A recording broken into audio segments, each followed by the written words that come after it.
Doctor B R Ambedkar. జోహార్ doctor B R Ambedkar. కొనసాగిద్దాం అంబేద్కర్ ఆశయాలను. మిత్రులారా, అందరికీ జైలు.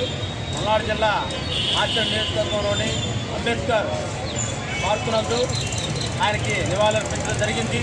ఈరోజు అంబేద్కర్ రాసినటువంటి భారత రాజ్యాంగం ఆయన ఆమోద ముద్ర వేసి అది బాబు రాజేంద్ర ప్రసాద్ గారికి అందించిన రోజు. ఆయన రాజ్యాంగం 363 పేజీలు ఆర్టికల్స్ రాశాడు. అదేవిధంగా ఈ యొక్క భారతదేశంలో కూడా ప్రపంచ దేశాల్లో కూడా అన్నిటికంటే పెద్ద రాజ్యాంగంగా ఈ యొక్క భారత రాజ్యాంగం రాయడం జరిగింది. దాంట్లో స్వేచ్ఛ, సమానత్వం, సౌభ్రాతత్వం, అదేవిధంగా ప్రతి పౌరుడికి సమానమైన హక్కులు ఆ యొక్క రాజ్యాంగంలో రాయడం జరిగింది. అంబేద్కర్ గారు చిన్నతనం నుంచి కూడా ఆయన ఎన్నో పోరాటాలు చేసి అదేవిధంగా ఒక స్ఫూర్తిగా ఒక రాజ్యాంగాన్ని రాసి దళితులకి, బహుజనులకి, దేశంలో ఉన్నటువంటి ప్రతి ఒక్కరికి కూడా సమానంగా ఉండాలని చెప్పేసి ఆయన రాయడం జరిగింది.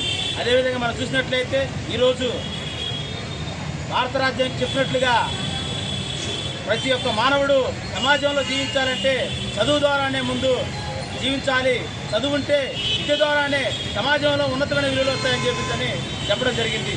నవంబరు 26వ తారీఖున 1940 సంవత్సరంలో ఈ యొక్క రాజ్యాంగాన్ని రాసి బాబు రాజేంద్ర ప్రసాద్ గారికి, జవహర్లాల్ నెహ్రూ గారు, వల్లభాయ్ పటేల్ గారికి మొత్తానికి కమిటీ సభ్యుల్లో కూడా రాజ్యాంగ పరిషత్తుకి ఒక మెంబర్గా ఆయన అందజేయడం జరిగింది.